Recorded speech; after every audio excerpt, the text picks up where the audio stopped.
belief that there is a future moment more worth our presence than the one we're in right now is why we miss our lives. I was 22 when I went to live in the monastery. A few days in, I was like crying in my bed, wanting to leave because I did not yet have the capacity to be with everything that was arising. Most of our negative patterns, relationship woes, insecurities, they are not the result of not having enough will, energy, or patience. They are the result of old stuck pain. If you're someone struggling with this and you feel like there's something in me that comes up, I would start by, and this is where so many spiritual practitioners get stuck, is do you believe you are fundamentally whole, or do you feel like you are fundamentally broken? If you are fundamentally whole, then your practice is about subtraction. My direct experience has been we are fundamentally whole, and that is why I often say you need to descend if you want to transcend.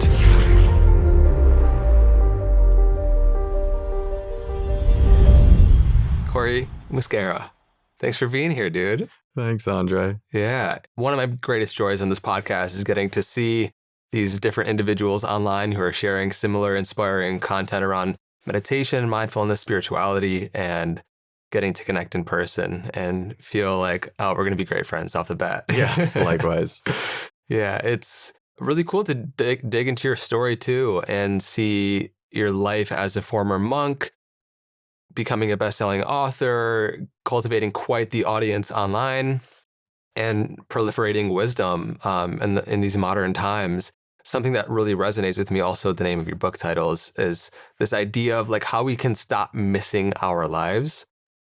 I think as you start to realize what a gift this life is, you realize to the degree we've been unconscious for so much of it and living life through the perception of our own conditioning.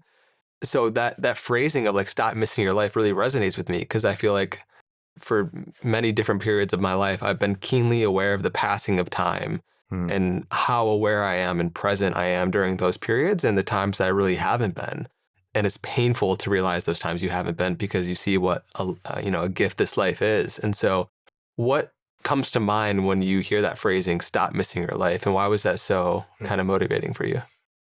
The first thing that comes to mind is how much I don't like the title of my book, actually. So I'm grateful that that speaks to you, and it does for a lot of people. There's something confronting about the title, as you're already acknowledging. People can sense how much of their life is spent unconscious on autopilot, and it is the reason we went with that title. But the title I wanted to name my book was Permission to Be Human, because I felt like that was actually the journey to coming back into your life. And as most authors know, there's a bit of a wrestle between like the creative and the publishing company. And we wanted something that kind of stood out to people. But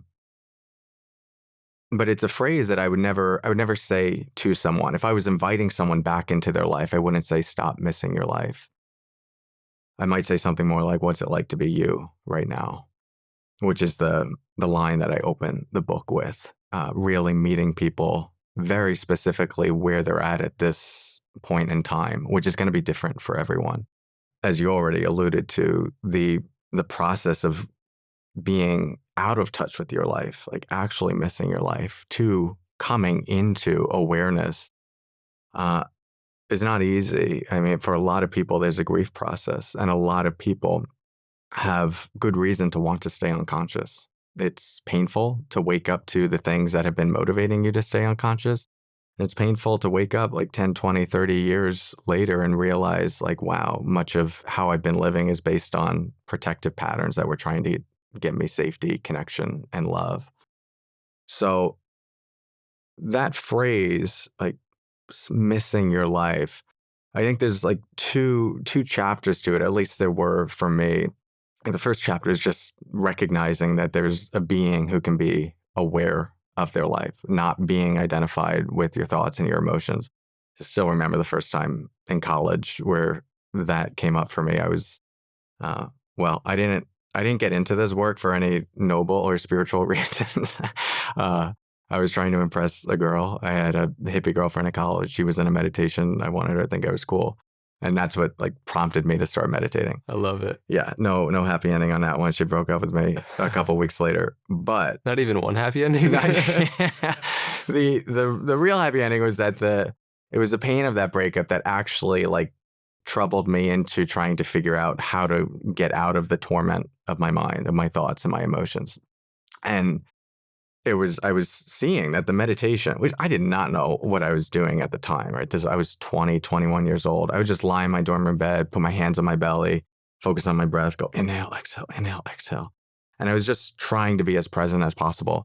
But in a short period of doing that, I quickly became aware that there was this place that could watch the thoughts that were judging me, the emotions that felt overwhelming, the pain that was gripping me. And that was the first stage of seeing like, oh, there's a being here that is bigger. I wouldn't have even used the word being at the time. I was just like, there's something going on here, and nobody ever taught me this before. And the more I zoom out and identify with that place of observation, the less torment I feel with the experience, right? So that's like mindfulness 101.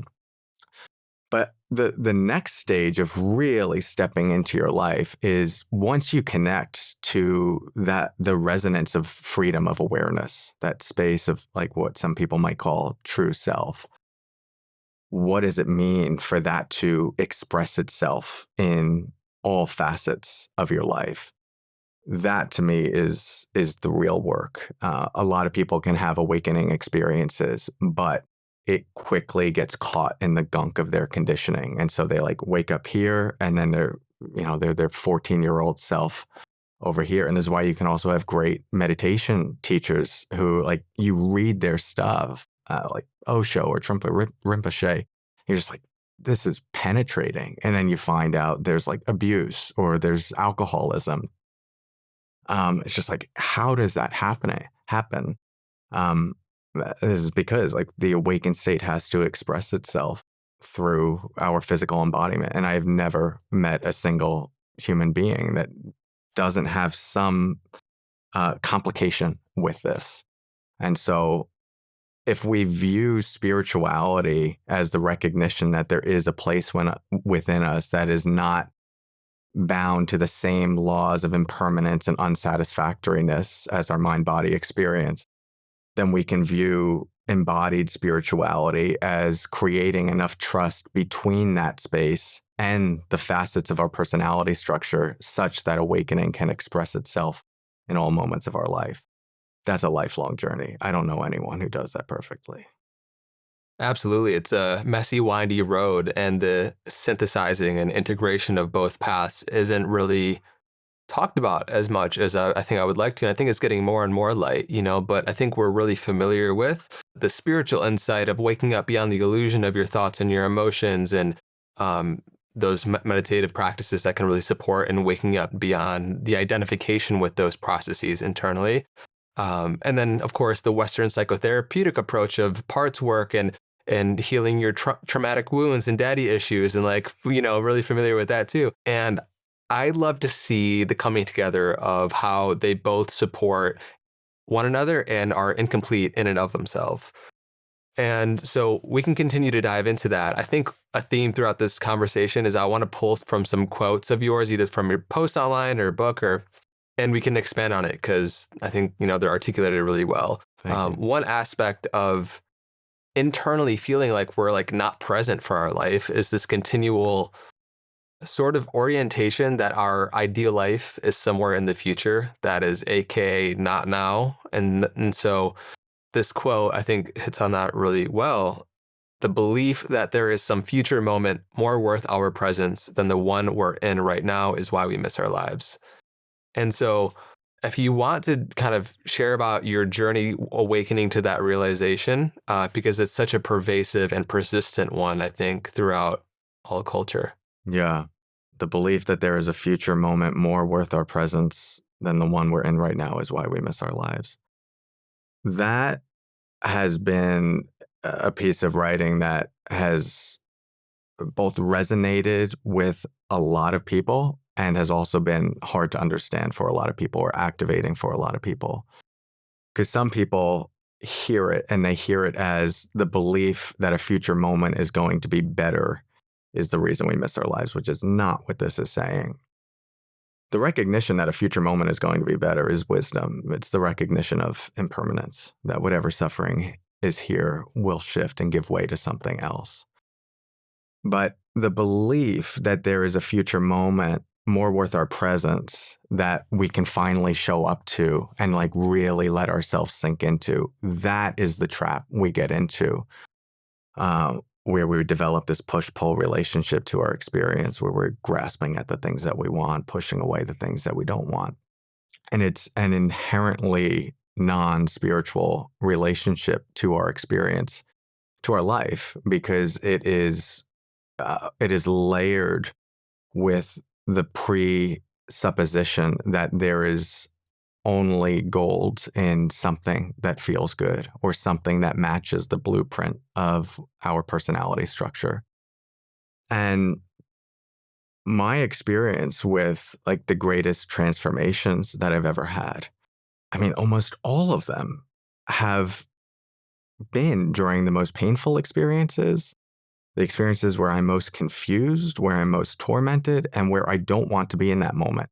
And I have like used my distraction and suppression strategies to avoid that thing and try to buoy myself above it. That never works. I always have to come back to whatever that thing is that was asking for attention. And when I do, when I allow myself to soften into it, when I like almost make it a devotion, just like I trust that there is a reason you are here, and I am going to soften the protective layers that don't want to touch this as long as I feel ready, right? There's wisdom sometimes to protection and saying not right now, but knowing that we come back to it. It's like I'm here to feel this. When that gives way, life moves through again. And then you are on like the pulse of your life, the natural flow of your life. Waiting for some future moment that fits the blueprint of what you want is a very surefire way to like to really disconnect from the aliveness of your life. And it's a mistrust in why things are showing up the way they're showing up and what opportunity there is for you when you actually let yourself touch it. It's pretty amazing to feel the radical transformation in our present moment when we can, yes, acknowledge that there is maybe a certain arrangement of conditionings or a certain amount of money or relationship or health that is someday in the future we want to attain to, and we can have those. But to recognize that part of having that and part of actualizing that into form and the manifest is not having it. And that's the journey that we're currently on. And so like not being on our path or feeling lost is our path, is part of the whole journey. And so, yeah, finding that acceptance in the moment that maybe we want something to change, but in the moment, realizing that it is our current life right now and allowing us to land in this moment fully is so much of our work. And it's so tough to do that when we're so heavily identified with our own thoughts because we Yeah. believe them to be true. And so I know you started to wake up to this realization as well yourself, and then you decided to go spend 6 months as a monk. And so talk to me about awakening to that realization and that transition and what then led you to make such a radical choice. I was 22 when I went to live in the monastery. I was 21 when I had the realization in college that I did not want to go in finance like I thought I wanted to. I had an internship lined up on Wall Street. We met with this multi-billionaire hedge fund manager. Everyone said, this is the guy you want to be. This is where you want to get. This is what success looks like. He gave a 2-hour talk and it sucked my soul right out of my body. And I remember thinking, I don't know exactly what I want to do with my life, but I do not want to end up like this guy. And to be fair to him, I have no idea what was going on in his life. He could have had a colonoscopy before he came in the room for all I know. And I'm not saying all people in finance are miserable because I know tons of people who are in that world that are fulfilled in different ways. But that was the first time that I really had an inner reckoning and challenged some long-standing ideas of where I thought happiness was going to come from, and started asking myself the question, well, if that's not what I want, then what is it that I want? If that's not the path I want, what is it that I want? And I just started exploring like things that I thought I wanted. I want a family. Well, why do I want a family? It'll give me meaning. Why do I want meaning? Well, that'll make me happier. I want money. Well, why do you want money? Well, then I go on more vacations, have free time. What will that do? That will make me happier. I want to be married. What will that do? Give me love. What will that do? That will make me happier. So everything was like, when I really looked at it, I spent months, not a long time, but at the time it was a lot. Just like, what are all these things I'm pursuing? What do they reduce to? And it was just this desire to feel a certain way. And it just was so clear to me at the time. Like, if that's at the heart of everything, figure out what that is. Because all these paths, like, how many people do you know who are married and miserable? How many people do you know who are make so much money, but they're completely enslaved to the process and they feel dead inside? Or have kids and like they resent their children. Just like, you just going on those paths is not going to guarantee this thing that your mind is subconsciously pushing you to. And I didn't really know what that thing was or how to get there or how to reverse engineer. I did just know, though, at the time I was meditating and it was anchoring me into a place within myself where the peace that was arising seemed less contingent upon the external variables. I'd be walking around campus and, after a couple weeks of doing this, and I just noticed myself smiling more, or things would happen that would typically cause stress. And they would just like brush off like water on Teflon. And so that spoke to me. That made me curious. And I am like as type A of a personality as you can get. My mind goes, all right, you're doing it 15 minutes a day. It's going really well. What would happen if you did 15 hours a day? Like, where can you go to do something like that all day long? I had known of like Eat, Pray, Love and that sort of thing. So I thought I was going to go. There was still like jokes because I was in a fraternity at the time, like fraternity members and sorority people. There was just like a whole rumor going around like, do you know Cory's going to go like sit on a mountaintop and find himself? Because it was so contrary to like how people knew me at the time. But I felt it deep in me and I just kept following that intention. And anyway, I went on a 7-day silent retreat at Insight Meditation Society in Massachusetts when I was right after I graduated college. And I told them like, hey, I want to go deeper into this stuff. And I want it to be hard. Like, I really want to be stripped down. It's like a very young man kind of orientation. And they were like, all right, cool. Well, a good place to go is Burma because the teachings are like as close to the heart of Buddhism as you can get. And if you really want it to be difficult and intense, you should study under this guy named Sayadaw U Pandita, who I didn't know anything about at the time, but was just notorious for being unrelenting in his push of people toward enlightenment. So I said, that's the one I want.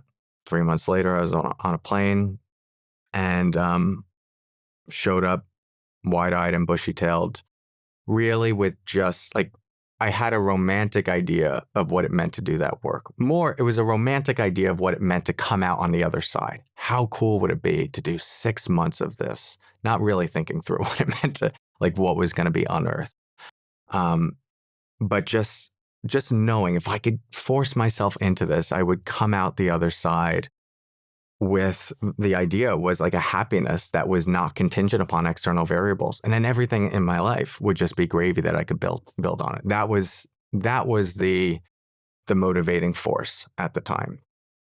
A few days in, I was like crying in my bed, wanting to leave because it was so physically painful. And I did not yet have the capacity to be with everything that was arising. And just to paint the context, that place, Pandita Rama, in Burma, the schedule there, you have to do a minimum of 14 hours of meditation each day, which is typically an hour of sitting meditation and an hour of walking meditation that you're alternating back to back. You wake up at 3 a.m., go to bed around 10 p.m., 2 small meals at 5:30 a.m. and 10:30 a.m., no reading, no writing, no listening to music, no contact with the outside world, no speaking, and no days off. You are doing that every single day that you are there.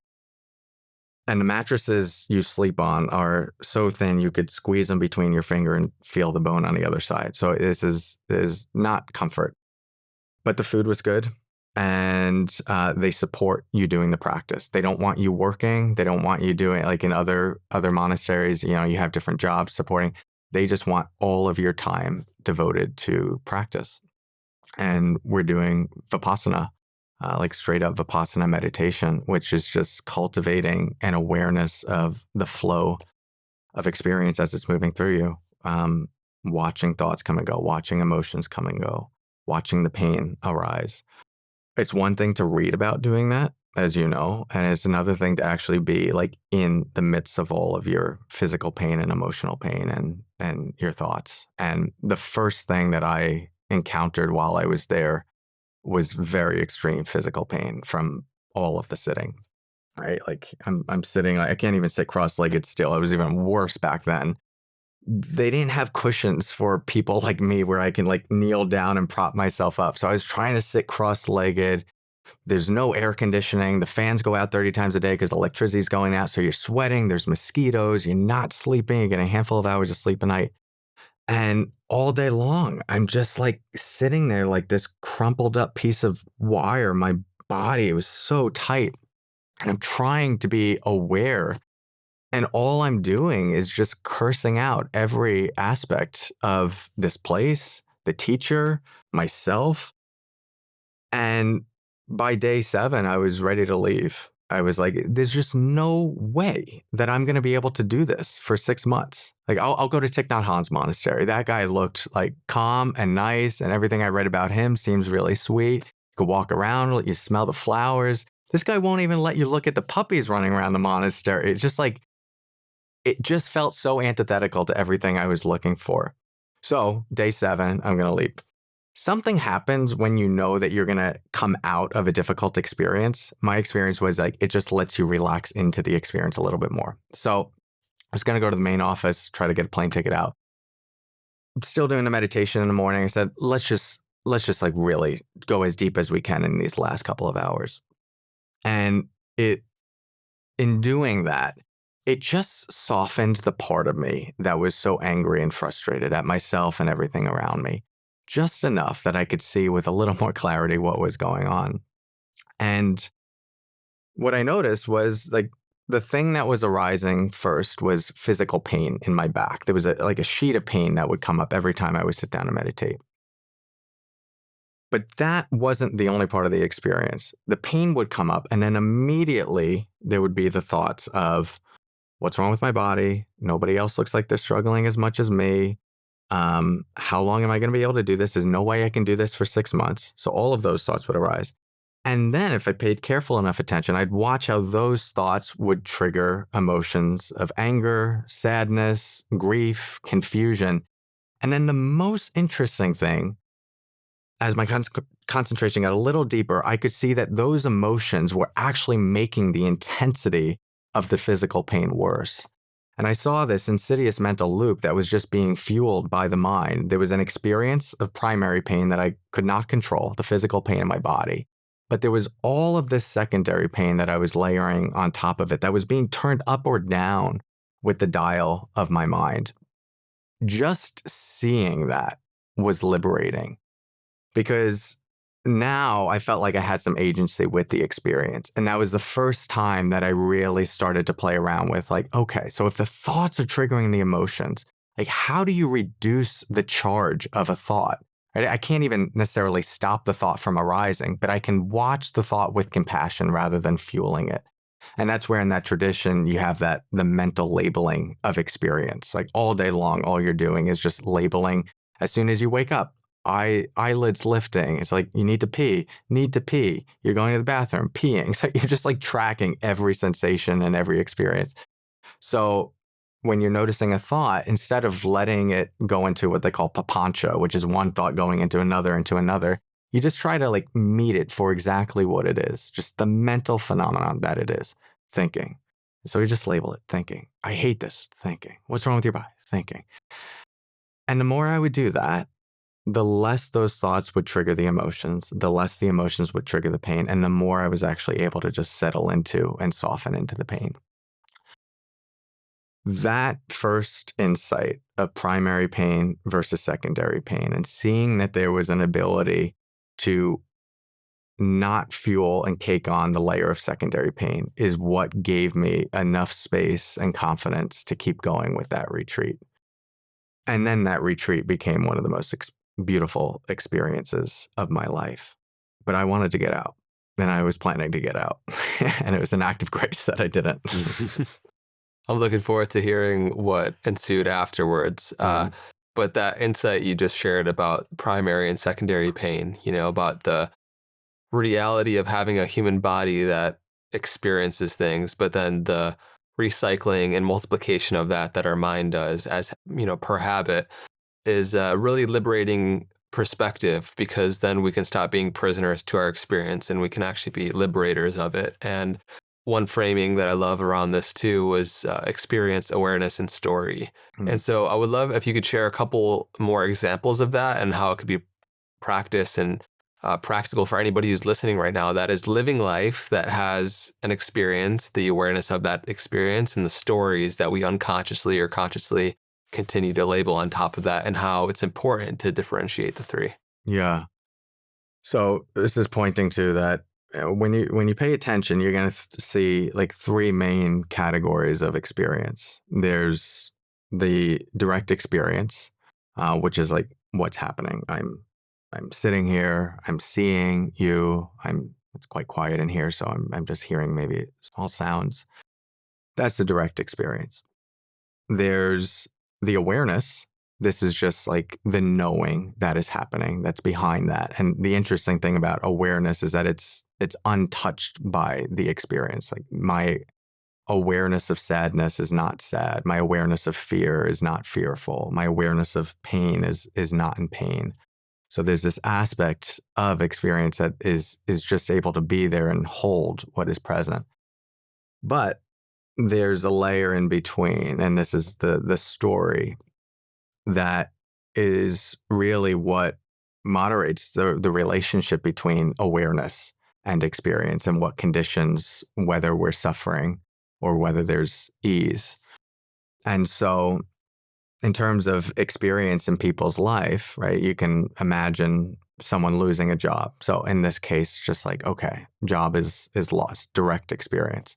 I'm aware that I lost my job. Story, I'm not worthy, or I'm a bad husband, or I'm a bad provider for my family, right? And so that story is going to be the thing that conditions the emotions and the suffering that comes next. We can't impact the experience that's arising. We can't do anything, nor do we want to do anything with the awareness that's arising. But we can intercept the story and start to play with the story and see how the story that we tell about an experience opens up a different emotional expression. And so in that case, right, like you have a job loss, and I'm not going to dismiss like the meaning and how that can shift someone's life. But there could also be another story around this, that potentially this is making way for something that wants to come through that I've been fighting against. Or potentially this is giving me an opportunity to follow a creative pursuit that I haven't had a good reason to do because there's been, this has been so good. Or maybe this is giving me some time to really reevaluate what is going on in my life, and do I need to make any serious shifts? So the story is what conditions the emotional response, and seeing that we can impact that story is another way, especially in the early stages of our spirituality. And I would actually even put that more in the camp of just like personal growth, of like when you're playing with the story, is just seeing like, oh, I can shift the thoughts in my mind and therefore shift how I feel in my body. And I think that's where a lot of people start on their personal growth path. And mindfulness itself, the ability to anchor in the awareness, begins to show you the distinction between like, oh, I'm seeing Andre, and then there's thoughts about Andre. They're all good thoughts. All great thoughts, right? So that's the story, and that will condition. Like, even if I think like, what does Andre think about what I'm saying right now? And then I could get in my head of just like, oh, am I saying good things? Or people who are listening, are they going to like me? If I even just let that go, though, right? So then there's a whole thing of like, what happens when we let go of the story? Then I can really just drop into a channel with you. And we might both have our stories, but we kind of like let that exist as radio noise in the background and drop into like a shared frequency that is creating this moment. And the word frequency doesn't have to be like mystical. It's kind of just like think of it as like connection, just like, oh, the curiosity of what's actually arising and what happens when I meet what's arising without story, but just curiosity. What awakens within me and what is shared from that place. So, yes, there's the layer of being able to work with that story. And then there's another layer of seeing that and seeing that we can let go of the story. And that's when, like, we invite even just like another layer of surrender. Yeah, that complementary aspect and dynamic between replacing disempowering stories with empowering ones, and then also waking up to an awareness that encompasses and will always be the background field in which any story arises, really support each other. And again, it can be easy to get sucked into one camp or the other. I think it's great to replace old narratives that are old conditioning passed down through culture, family, genes, whatever, with new ones, you know? I am worthy is much better than I'm not worthy in terms of your internal experience and the fruits that it's going to bear in your external reality. But even more empowering perhaps is to wake up to your worth that is inherent to your being beyond any story of it comparing to something externally, you know, Yeah. whether it being I am not worthy or I am worthy. And part of getting to that point is I feel so much of creating distance from us in any story, whether it's nice or not nice, depending on what we think it is. And that requires practice to create distance between us and any narrative or story that's happening neurologically. Like the reality is we're so close to our own bullshit. We're if we don't brush our teeth, as the saying goes, for a couple weeks, we won't really notice it because the change is so gradual and is so close to us. We become accustomed to it, but other people can tell, Mhm. right? And so that's, I think, where it becomes really easy when you're at Thanksgiving dinner and you see all the neuroses in your family members, or you know, you're in school and you can see things and patterns that play out in other people way more easily than you can yourself. Mhm. Of course, you have them too, right? Yeah, yeah. As much as we don't like to admit it. Um, but it's in creating distance between us and those stories and those patterns that we begin to see them. And so And can I yeah, well, I just wanted you to jump in here too, because you talked about the jump from awareness to story, and obviously you were practicing cultivating the awareness between the two. yeah. Well, so I think what's really cool here and an interesting edge when you're working with story is so my experience, right? I have done probably 10,000 hours plus of Vipassana training, just aware, aware, aware. And it's a beautiful practice. I still do it. It helps soften edges of conditioning in a profound way. It helps remind me that there's a place that is separate from the fear and the control and the thoughts.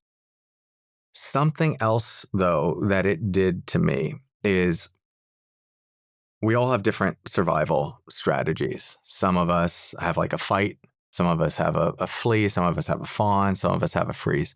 I have more of a freeze survival strategy, which means that when things get stressful, kind of get quiet, a little bit more withdrawn, want to isolate. Well, what does it look like when someone gets quiet, a little bit more withdrawn, wants to isolate? Looks a lot like meditation. I would say a lot of meditators that you see on retreats are people who have a disposition or have certain survival strategies that they can. It's a intense way to put it, but they can like mask as morality or spirituality. Not intentionally, it happens subconsciously. At least I'll just own it. This was my experience.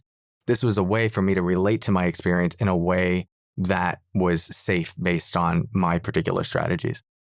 So, what I often found with my meditation training is that I got so good at just watching experience and being the observer that it created some distance between the emotion, between the sensation, and between the thought, like, and my personality structure. A lot of distance where I could just kind of like sit back. But if I really looked at it, yeah, there was some freedom there, but it was also kind of the similar freedom as like a low grade freeze response. I describe it as like it let me sit on my perch of awareness, like, oh, that's your pain down there. Oh, that's your emotion. Oh, it's just an emotion. Just watch it. Just come and go. It's impermanent. Everything will come and go. Powerful, there was wisdom, but it was wisdom hijacked by aspects of my personality structure that were afraid to make true contact with experience. So, how does this relate to story? Yeah, there's power to creating separation from story, seeing story as something that you can manipulate, seeing that you are not story. There is also power to getting intimate with story and seeing story as like the tip of a thread of something that is wound up deep in your system, where you actually like let yourself get into the story of I'm not worthy. It's like instead of like shifting that to I am worthy and trying to stay on the perch of I am worthy, which has value to an extent. What if you let yourself just feel like the I am unworthiness and not just feel it, like let yourself get into it. Like, I'm not worthy. Like, God, I suck. I'm a terrible. Once you give that permission to go, it's going to, it's going to take you into your body. It's going to show you and bring you into the places where that core conditioning and wounding lives. And much of how we live our lives, especially when we're meditating. And this is where like so many spiritual practitioners get stuck in their embodiment practice, is their practice like keeps them, whether it's just sitting still in meditation or it's maintaining an idea of how I'm supposed to practice and not getting too messy or just staying in awareness. It keeps them from having enough permission to get into the messiness and the rawness of the experience that is holding together these patterns of conditioning, that's not letting the awakened state come through in the first place. And that is a key thing that I also had to recognize for myself that comes to how do you orient to what is spiritual growth? Do you believe you are fundamentally whole and that the joy and the compassion and the love and the freedom that you're looking for is innate to you? Or do you feel like you are fundamentally broken? If you are fundamentally whole, then your practice is about subtraction. You are releasing the protective layers of conditioning that have learned it's not safe to be yourself, to not trust that space. If you believe you are fundamentally broken, then your practice is going to be about adding things and thoughts and ideas that build an idealized view. My direct experience has been we are fundamentally whole. My direct experience of the greatest transformation that I have is when I let go of the patterns telling me who I need to be, including the pattern saying you need to have a positive thought. It's when I let myself kind of now meet the negative thought, take that into the wound underneath, let the wound be decoupled from shame, meet the awakened state, which is there to hold you. If you soften into it, if you surrender, it will be there to hold you. Let that now take the burden of holding your experience. That's where the wound begins to heal. And as soon as that ball that is held together by all of these protective layers of who you need to be in order to be good or right or spiritual, like those beliefs get to fall away, the core pain gets to be touched and released. And now that particular line goes away. And it's another area in your personality structure that is free for wisdom and awakening to emerge. And that is why I often say you need to descend if you want to transcend. You have to let yourself go down. The self energy, true self energy, has a gravitational pull to it. But we keep ourselves from going through the layers that it wants to bring us back through because of our ideas of how we're supposed to practice, how we're supposed to behave, how we're supposed to think. And it prevents us from letting ourselves be in the messiness of our experience. I'll just give one more example of this, like when people try to force forgiveness and just like someone hurt you and you feel angry, but you don't want to feel angry anymore. Or God told you you're supposed to forgive, or Jesus told you to forgive, or your mom told you you're supposed to forgive. So you try to forgive. Very noble pursuit. The perspective I take is that forgiveness is innate to the heart space. If you surrender over the burden of not knowing what to do with this person to the heart space, that's how forgiveness takes care of itself. Your true nature is forgiveness. You can't do forgiveness, especially the parts of you. You can perform it, but it's not from the deepest place. So a lot of people try to perform forgiveness. I'm not mad. or it's okay. And then like you interact in this half-baked way where you're like kind of okay with the other person and you also still resent them. And then these projections come up. And then the dynamic just exists on this plane of you're not in truth. You're not actually in connection. You're playing out parts and patterns and protections. What that person first needs to do is give them space to be angry and to feel hurt.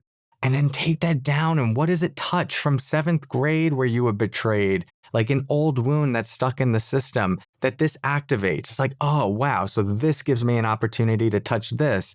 And you take that down. And that could be a long journey. We're not talking like minutes or hours. Sometimes this is like weeks or months. But it is the unwinding of the personality structure. And so when you meet what is given, you stay in the sequence of what is being presented to you. And this goes back to the quote we talked about before, the reason we miss our lives, because we have some idea that there is a future moment more worth our presence right now. If you bow to what is given to you in this moment and trust that there is wisdom here, even though your mind can't understand it, you are meeting the most alive thing in your experience. And when you do that, it will give way to the next most alive thing and the next most alive thing. And then you'll hit a stuck point. And then that's like the spiritual waiting room where it's just like, oh, I don't know where to go here, but I can't abandon myself anymore. You let yourself cook in it until something else gives way and you go down and down and down. And transcendence is just the reconnection back to our natural state. Mic drop. that was flames, fire flames. Hey fam, sometimes I get asked what kind of tea my guests and I are drinking on the show or what I just like to drink in general, and I just wanted to give you guys a quick share because not all tea is created equally. Many companies are not organic, leak microplastics into your tea, or are just low quality sourced ingredients in general. One tea brand that I have been drinking almost every day is from Pique Life. They have this pu'er tea, which sounds very fancy and bougie, and it is. It's not like normal tea. It's fermented, which means that it's loaded with living probiotics and prebiotics that support your gut health. It's like a reset button for your microbiome that supports with digestion, energy, metabolism, and your skin. Pique's pu'er green tea and black tea, which are right here. It's wild harvested from 250-year-old trees. The purity is of next level. They are triple toxin screened, meaning there's no junk, no pesticides, no additives. It's just the good stuff, the stuff that you want. It dissolves instantly in hot or cold water. There's no tea bags or steeping. So the form factor I love. It's very convenient. And now, because you're an awesome human and you listen to this podcast, Pique is hooking you up with 20% off for life. Yes, for life. And they'll give you a free rechargeable frother and glass speaker when you grab their pu'er bundle, which is the black and green tea. This is an exclusive offer just for everybody who listens to this show. Pique hooks it up with a 90-day money-back guarantee. So that means it's risk-free. You can go to piquelife.com/know thyself to grab yours now. That's piquelife.com/know thyself. Link in bio. As always, I hope you enjoy.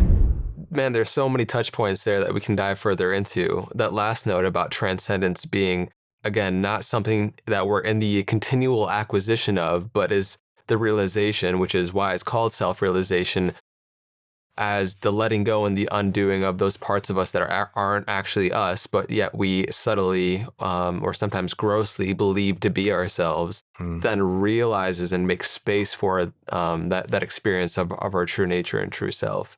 A great book on the synthesizing of what you're talking to that people want to check out is Already Free by Bruce Tiff. Oh, yeah. I have that on my bookshelf. I'm like a few chapters in. Yeah. He's great. Yeah, it's a great framework for seeing how, I mean, you could do years and decades of shadow work and make great progress in terms of your ability to be with your inner child and take full custody of it and, do those parts works and all of it. And still live so much heavily identified in your mind and story and trying to improve it. And that can be a never ending journey. On the flip side, you can go deep into the contemplative practices and waking up beyond the story and still be an asshole. Like Yeah. you can have a lot of those character things that are not resolved because no matter how much you become aware and separate yourself from a story, you still have a personality structure in there that you'll go back to, especially if you have a family and you live in society. And so they're both needed. And like you spoke to earlier, we've seen so many examples of both, of the spiritual teacher who dies of alcoholism, of the enlightened guru that sexually abuses, right? What is that? Why does that happen? It's Yeah. because there's all this other characterological stuff that's not addressed and can't be addressed from just the waking up perspective.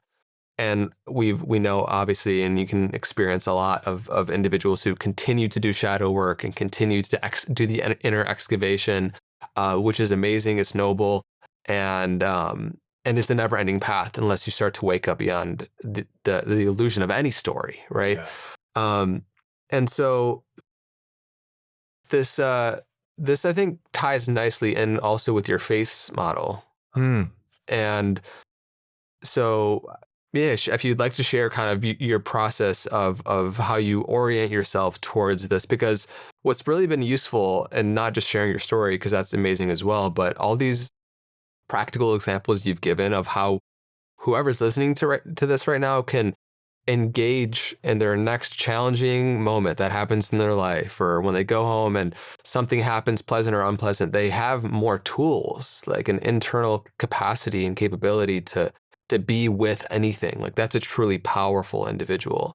And I think some frameworks like that would support. So Yeah. yeah. Yeah. So the face model is from my book, and I I came up with that in like 2018, 2019. So it represents a certain chapter of my teachings where I was doing more in the mindfulness space, but it has relevance for how we meet a moment with presence. And so it's an acronym for four different things. One is just like focus, which is our general, are we attuned to this moment? Allowing is A. Is there an ability to meet this moment with an attitude of this moment, it's like this, or an attitude of good luck, bad luck, who knows? Curiosity is kind of like the glue with the moment. It like pulls us in of like, oh, what's here for me? What's being presented here? What can I learn from this moment? Or just like, what's it like to be in interaction with this moment? And then E, embodiment, just make sure we're not caught in our head, that we're actually like attuned to what's happening in our body and the wisdom of our body. And so many people, especially in the early stages of mindfulness, do it in kind of a heady way, because we often think of like awareness happening in the head, um, and disconnect from like that there's huge wisdom and communication happening all throughout the body. And I like to almost think of the body as like this mega sensor. As I'm going through space, I'm just like picking up the wisdom that's coming in, just like, oh, what is this making me feel, and what's that communicating, and what can I learn from that? So I outline that as a moment of presence where we can have these four things. If you wanted to break them down, of just check with yourself of like, am I focused in this moment? Am I attuned to what's here? Am I meeting it with an attitude of allowing? Is there curiosity that I'm bringing maybe to the person I'm talking to? And am I in my body as I'm doing that? If you do that, like in your next conversation with someone, you check those four domains, those four pillars, you'll probably see that something's a little off. Like, yeah, I'm focused on them, but I have some judgment. Or I'm focused on them, but my curiosity is like kind of going elsewhere. I'm not actually leaning into what they're sharing. And so, like bringing those all online can just like drop us in this way that we're talking about. I think as like in terms of the earlier like part of that journey of being able to focus and allow what's happening, we have to be aware of what's happening. Like we can't just be in the unconscious reactivity. That's the habitual nature of our mind and what we've been in the past. And of course, as it doesn't capture the whole picture, but meditative practices like Vipassana can allow you to widen the gap between the stimulus and the response, and cultivate the capacity for equanimity in the face of any sensation and experience. That is so invaluable to have that. Hmm. Arguably one of the most like transformational things for our consciousness is our ability to simply sit quietly and not need something special to happen in the next moment, and to be able to just essentially be with what is, Hmm. period, end of story. Not meaning that we don't take action or we don't change, what's happening, but that ability is really powerful. And just to kind of close out and put a ribbon on your story of meditating for 14 hours a day for 6 months, there are these like latent faculties that we just don't get to experience because we're scrolling on TikTok all day. Like because we haven't been immersed or shown the kind of user manual of the human body and mind and what's possible when your mind is so concentrated, and how blissful it can be to just to simply be sitting down.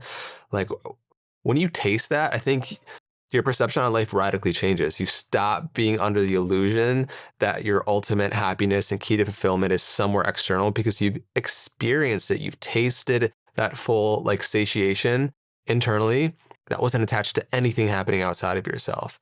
And that's one of the most liberating things I feel like we can experience as a human being. And so what was it like? Share like maybe a peak moment. I know you had lots of difficulties throughout the time, but I know when you're focusing that much on a contemplative practice like that, you discover faculties and like capabilities as a human being that you just were not privy to. And I think it's an important reflection. So, what was that like? The first thing I'll share is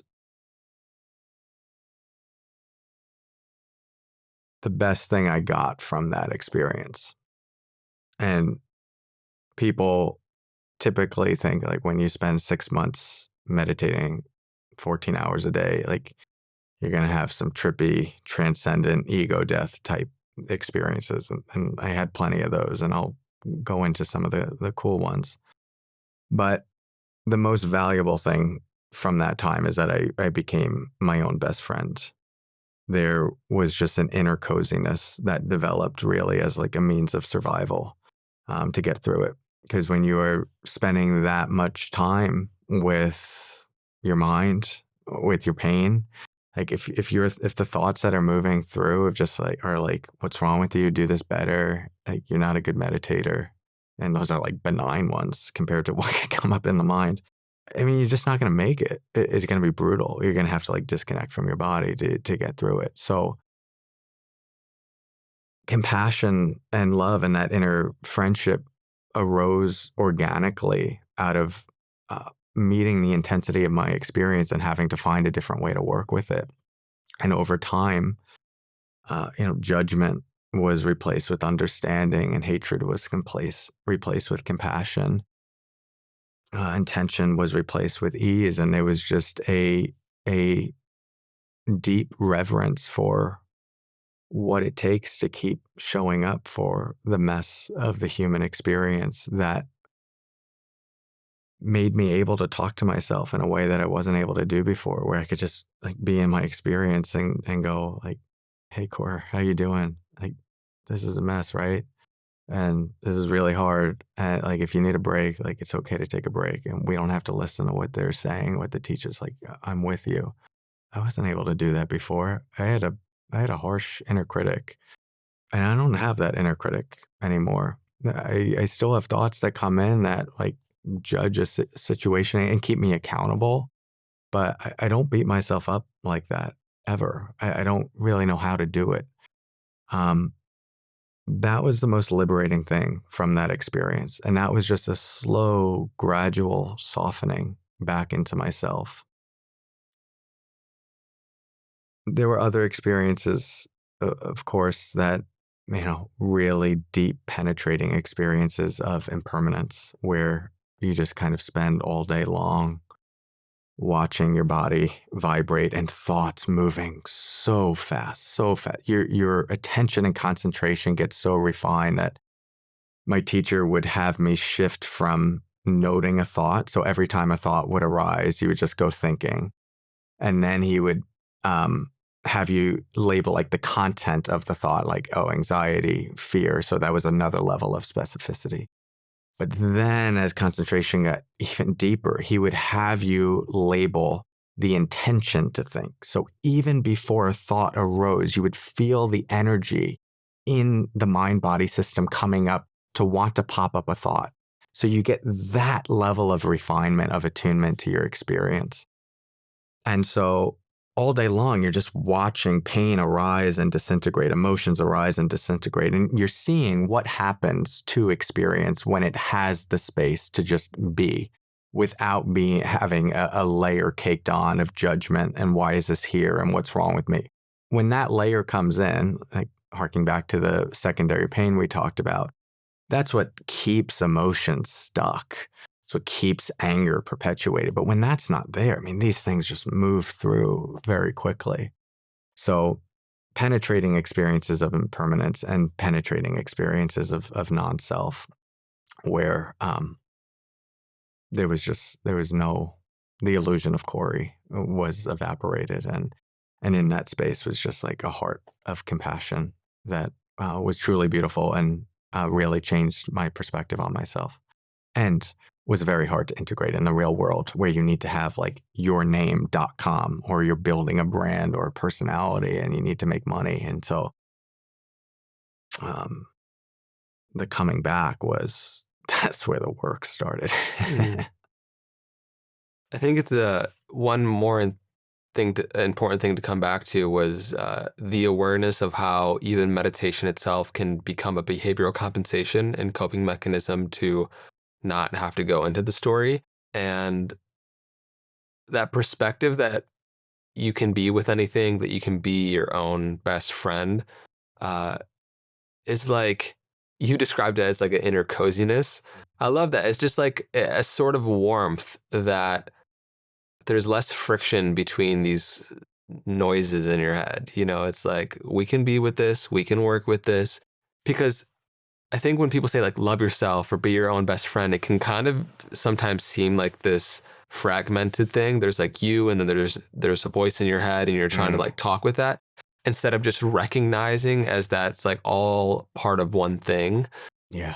and just making space for that to feel safe. And so I'm just curious because you've been doing this work also with so many different people on both sides of it, like how much of our efforts, both through meditation, through our behavioral compensation of so many different things, are really our subtle desire to just feel safe. I think it's all of it. Yeah. That's been my experience. Like it just, we can cast a wide net of what safety means. Like the resonance of happiness has safety, the resonance of love has safety, but um, yeah, it's all safety. The glue that holds the outdated beliefs and wounds together that organize our life, like they are held together by fear. The actions, the beliefs, and the thoughts that typically run through your mind that are telling you who you need to be in order to get safety, love, and connection, like that's all held together by fear. The opposite resonance of fear is safety and love. And this is why, as people start to do this work and they develop a more regulated nervous system, they develop capacity to actually be with more spacious aspects of themselves that have inherent safety. These layers of their personality structure that are gripping slowly start to soften and unwind. I mean, I think it's so evident anytime that you have some sort of awakening, or just you feel really good in your body, really good in your mind, really safe, really connected, really loved. The the corresponding thought is just, oh, this is what it's all about. And you often see that, like, oh, all these other things that I've been caring about, they're just trying to get me to this. And many of them are distorted. But you got to do something in the world. So, like, let some of those things be an expression of this place. But most of the time, they are distorted ways of trying to get to this place. And, these practices are ways to just get back there, see that it's your true nature, and then let that true nature illuminate. life itself.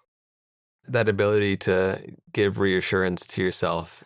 It's such a switch to where I think culturally it's kind of conditioned to be in the pursuit. I mean, it's literally written in the Declaration of Independence, the pursuit of happiness. Yeah. It's the extraction of joy from something outside, right? And instead of the sharing of joy from like the inner wellspring that you have, it's a different orientation, and different things come out of both of those experiences separately. And I think as you start to deepen in these practices and awarenesses, you start to see how your sensitivity raises and your ability to listen to more subtle whispers in yourself about things that are happening within your own psyche, about intuitive impulses to move in certain directions career wise, a certain level of resonance and ability to see if somebody in a relationship dynamic is meant for you or not. Like all of these things you start to attune to more. And that is an incredible place to live life from, instead of just the wants and desires from ego. And so, what's the difference of texture from desires that arise from stillness versus desires that arise from ego? My experience of uh, stillness is there's a spacious, non-arguing quality. The the choices that come through don't actually have the resonance of being a choice. They don't have the resonance of being a decision. They're just like a receiving. From the personality structure, the ego structure, they take a lot of other different forms, but they tend to be noisy. They tend to be pushy. Uh, if you turn your attention away from them, they tend to grip a little bit more. They really try to convince you. And so that inner knowing, it's not as loud, but it's steady. And it's something that when you let yourself get quieter and you let yourself get more safe, you you default to that space. And this is like the simple prescription I give to people who are trying to discern, like, am I leading my life from ego or am I leading my life from soul, if we were to put that word on it? It is, take note of the moments in your day when you feel most grounded, most safe, most connected, and most happy. These are moments where the fear aspect of your personality structure are not going to come online. And notice in those moments, how does your system orient? What does it think is possible? How does it feel about the relationship you're in? How does it feel about your work? Where does it want to go? What does it feel is possible? Then contrast that with the moments throughout the day where you feel tight, fearful, stressed. Where does your attention go in those moments?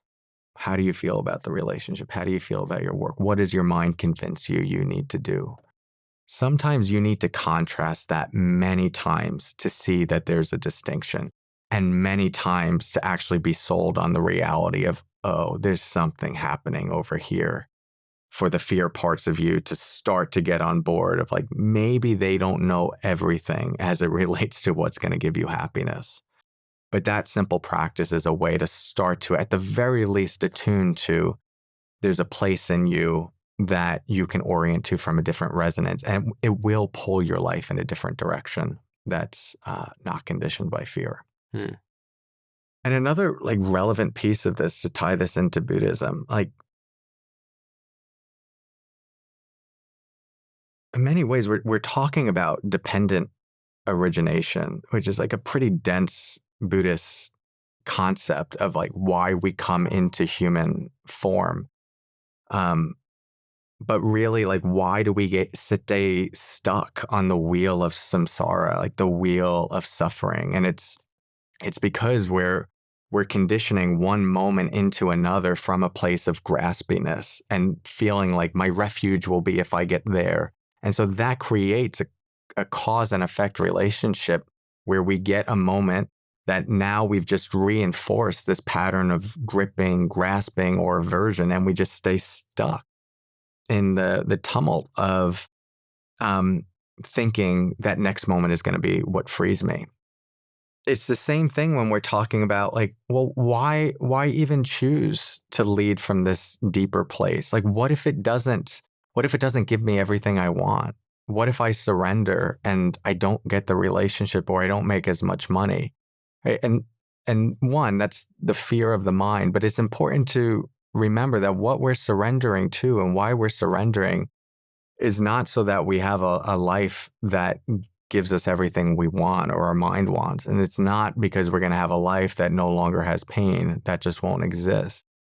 It's because we have seen that there is a place within us that already has the resonance of freedom and safety. And like all of our pursuits are trying to get us that resonance in the first place.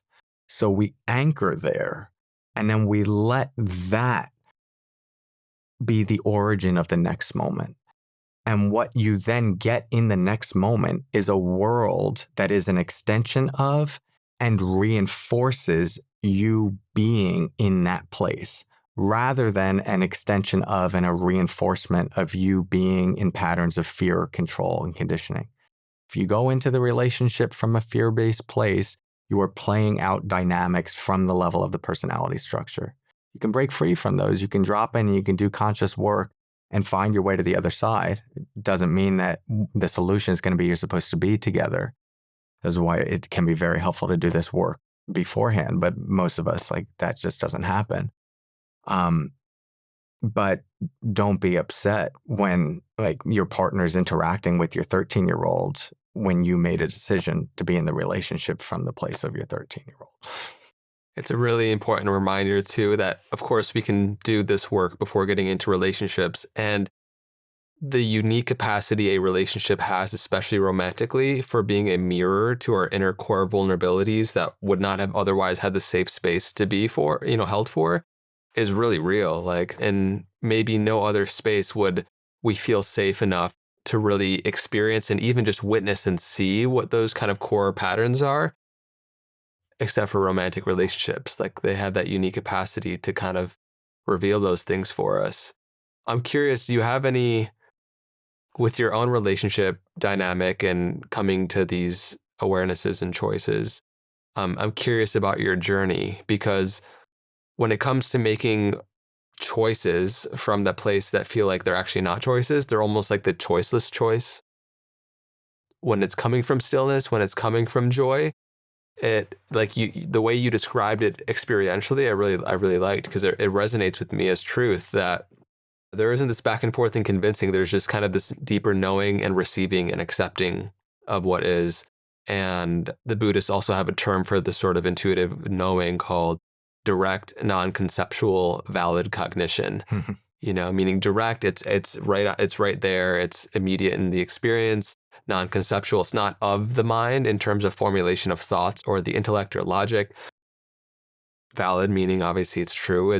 There's coherence to it. And cognition is like being aware of it, right? So it's like this level of intuitive, of knowing, for things that are meant for us, for directions we want to go, choices we want to make, and many different impulses that can arise from our deeper sense of knowing. Like, we think of the mind as just the intellect, but the mind is a vast sea that's connected to all life, and so that's a different place to live from. And I'm curious how you related to that, deciding who you're going to spend your life with and have a baby with, and your journey with your relationship, because I know there was an arc there. Oh, that's an understatement. It was a roller coaster there. Yeah, my relationship with my now wife, Brianna, was the deepest spiritual experience or integrated spiritual experience of my life, bar none. After I got back from the monastery at like 2023, I that chapter from like 21 through age 27 before I met Brianna, um, I really got to kind of like coast off of the work that I did. I had kind of this balanced orientation toward life. I was single, so I could kind of follow what I was interested in. I wasn't being too confronted. I was building a teaching business. I was enjoying it. I was working with people, and I was teaching from that space. And then it wasn't until I met Brianna that I was thrust into a 5-year journey of trying to figure out how to discern what is truth and what is conditioning and what does it mean to make one of the most important decisions of one's life from a place of freedom and truth so that the relationship is an extension of that. So I'll share about our story. I met Brianna at an alumni event at UPenn. We both went to grad school for positive psychology there. And I remember when I first saw her, she like stopped me in her tracks. I would watch her walk around the room and there wasn't a performative bone in her body. She just carried this resonance of authenticity that drew me in.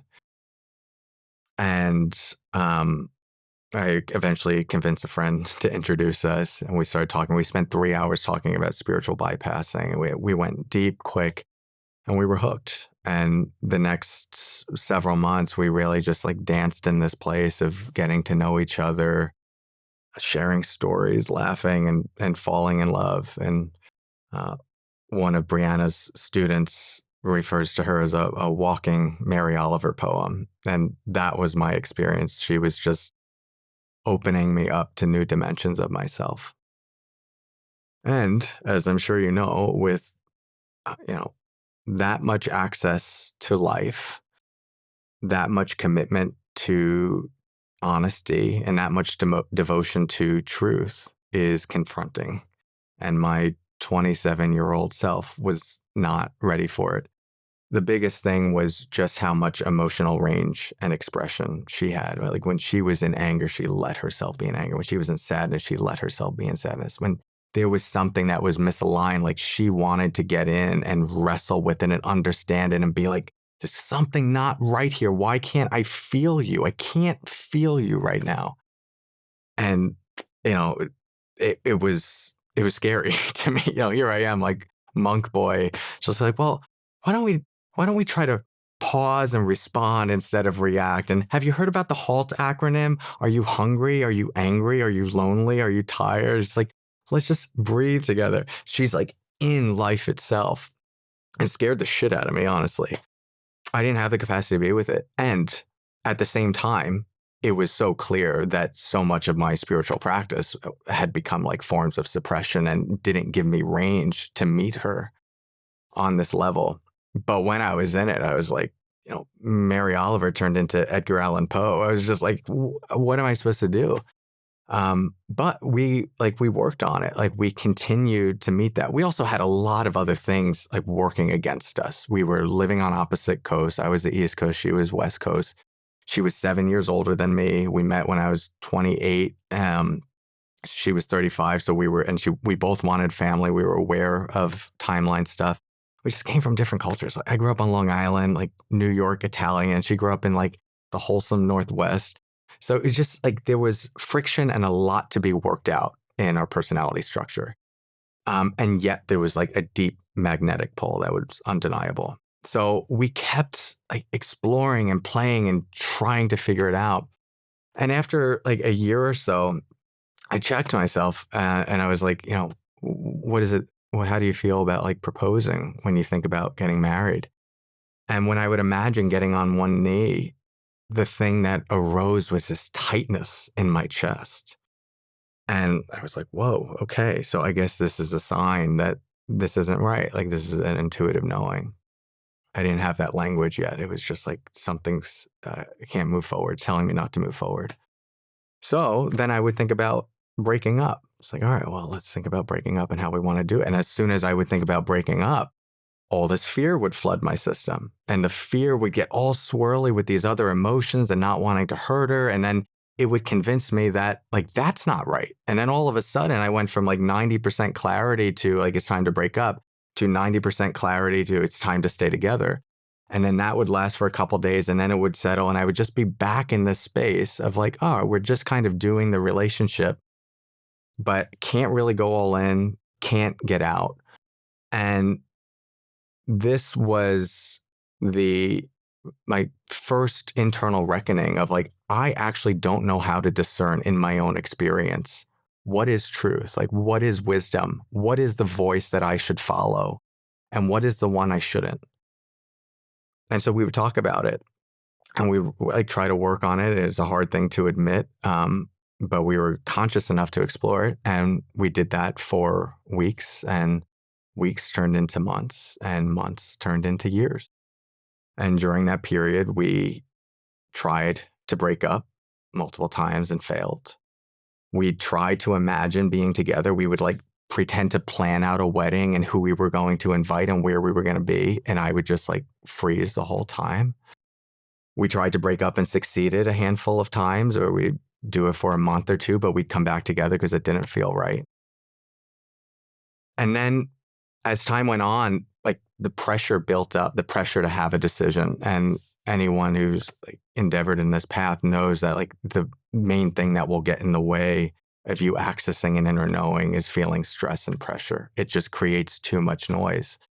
So we knew that, and we're just like, all right, so let's do these things where we create these open containers for 1 month or 2 months or 3 months, where we take the pressure off entirely to know what to do, and we just focus on loving each other and figuring out, working out the edges. And we would do that, and it would work. And we were deepening in how much we loved each other and learning to live together. There was so much that was opening up, but it was like an asymptote. It was getting closer and closer to the thing, but never quite touching. Because each time we'd get to the end of one of those containers, and I was counting it down, it was like 3 days left, 2 days left, I would check, what is it like to think about getting on one knee and proposing? And the same stuck tension in my chest. We did that for 5 years. Whoa. 5 years. I met Brianna when she was 35. We wanted a family. We were pushing up on when she was 40. And we had our stuff. Like it's hard to go that long and not have stuff. Like, why can't you guys break up? Like, that's a good question. That's a very good question. We were trying to figure that out, but there was just something pulling us forward. Eventually, September 2022, after 5 years, a couple months before our 40th birthday, I'm just like, we have to end it. Like, this has to be done. We can't keep doing this. And so I mustered up enough courage and surrender to actually really break that process. It was the hardest thing I've ever done, which it might sound ridiculous, but anyone who's like worked at relationship dynamics at this level, you know, these things, they hit your most vulnerable survival patterns. Like it feels like you're dying. But we made it through. And then once that softened, we knew on the other side, like, okay, yeah, this is right. We do need to be broken up right now. It wasn't a perfect breakup. Like next 5 months, I packed up everything, went back to New York. She was in Palo Alto. We would talk periodically, do the things you're not supposed to do. Like, I still love you, but we really stayed separate. And it was like moving in that direction. Then New Year's 2022, I microdosed psilocybin in the attic of a friend's house by myself. It's like the saddest visual you can conjure up. And Brianna just comes through full force. And I see some stuff in myself, like around commitment and intimacy, that I'm like, oh man, like, could that be the thing that's blocking it? So I reach out to her the next day and I tell her what's up.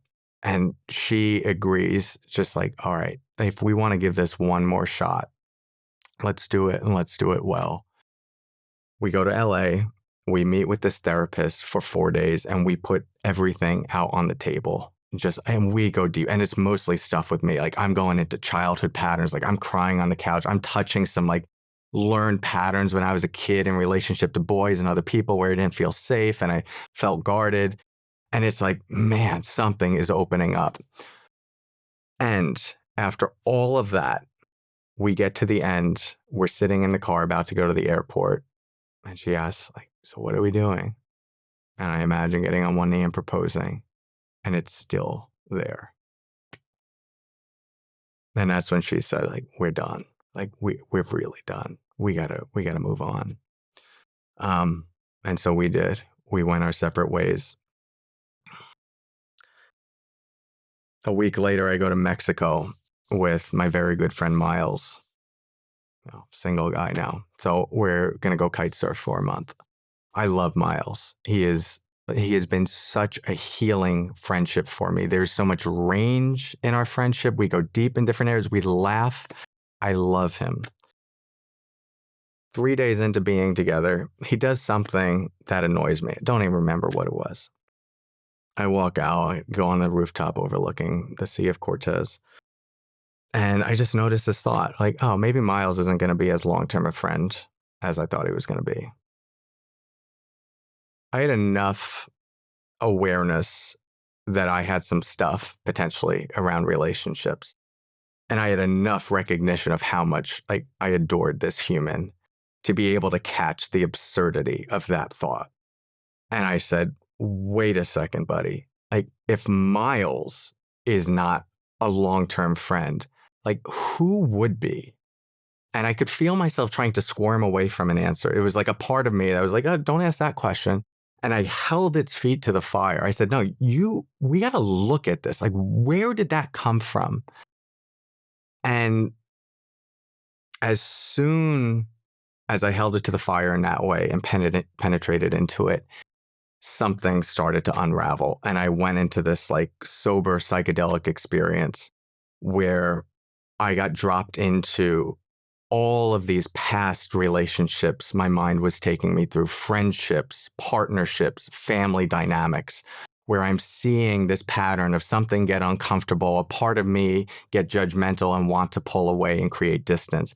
As I'm doing it, this part of me that's been like aching in the relationship and tightening up is throbbing and pulsating. But every relationship dynamic I go through in my mind, it's softening a little bit more. There's fear coming up. I'm seeing the pattern. It's softening more, taking me all the way down to some of the earliest ones when I was 5 years old. And like a boy threw snow in my face. And I remember it was just the first experience of betrayal and not feeling like I could get out of the situation and learning that it wasn't safe to be with people. It went on for a half hour. My body made movements it hadn't made before. My chest was pulsating. My mind just cycled through everything over the last 35 years. Then after 30 minutes, something settled. My mind got calm and clear. My body started to soften. And then I thought about Brianna. And when she came to mind, there was no tension in my chest. And I said, what's it like to think about proposing to Brianna? And I imagined myself on one knee. And the answer that came through was, of course, of course. First time ever, no tension here at all, no resistance, just clear knowing, the deepest yes and truth I had ever experienced. For the next 2 weeks, I woke up and I checked that because I didn't know, maybe I just had a manic episode or something.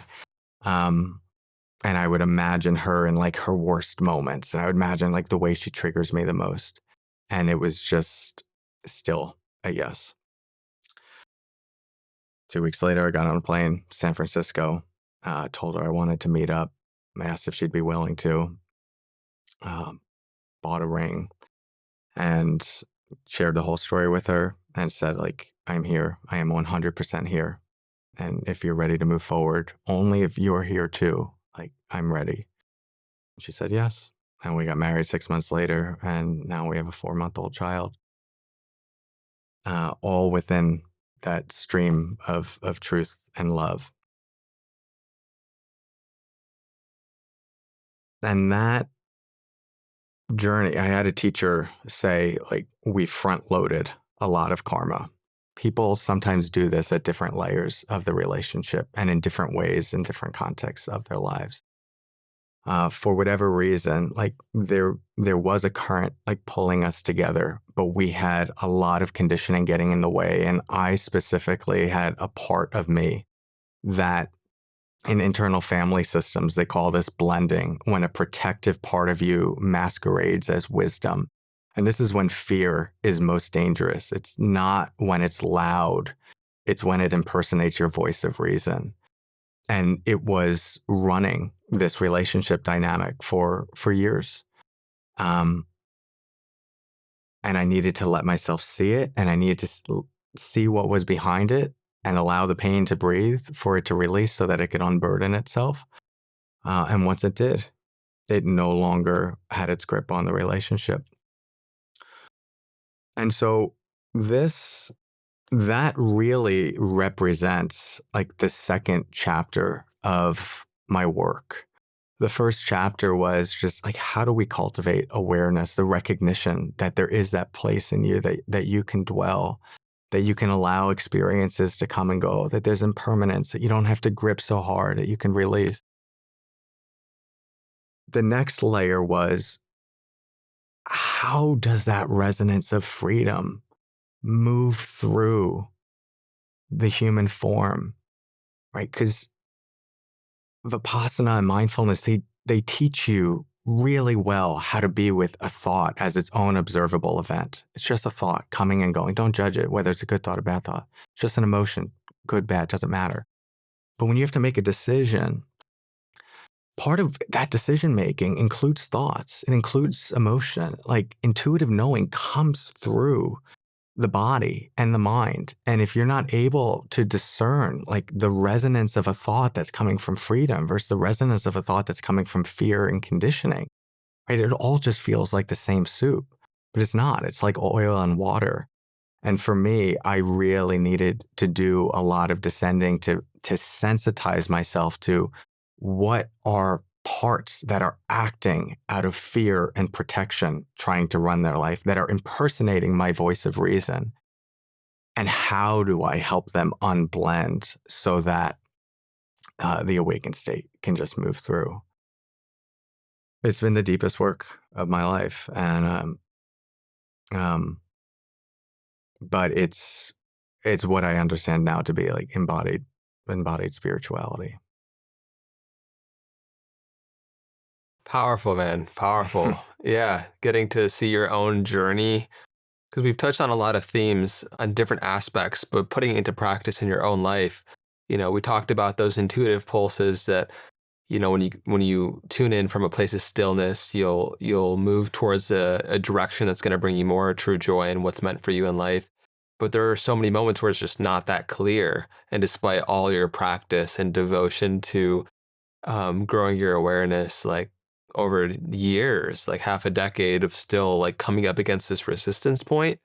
So I mean, it's commendable to honor the part of you that is committed to the full FES. Like Mm. if there's a part of you that isn't fully there in terms of this is what I want to do to move forward, then it's also not honoring to to your partner, So it's important there, but obviously so frustrating at times because you don't have clear like full clarity on what's the internal block for me having clarity on making a decision like this. Yeah. And it's a really juicy point you bring up because like you could look at the story and see like, well, at the end of the day, you guys got together, like you were going to be together. So couldn't you have done that at any particular point? We didn't know that was like we broke up with surrender.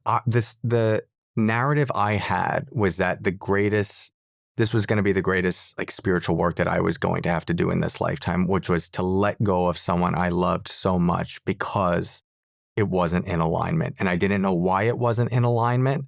I just knew when I thought about moving forward, I was stuck. And that was the deepest thing I could access. And I always said to her, the only thing I am more scared of than losing you is losing myself. And if I override this, I will lose myself because it means I am not honoring the deepest thing I can listen to. Most of us are going to find ourselves in these positions when we're trying to make decisions. We won't have clean access yet to intuitive knowing. Sometimes we do.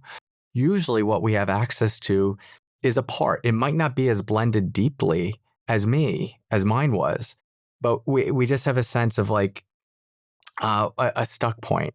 And what I invite people into is like your work is just to listen as deeply as you can and to check with yourself and ask yourself, am I listening as deeply as I can?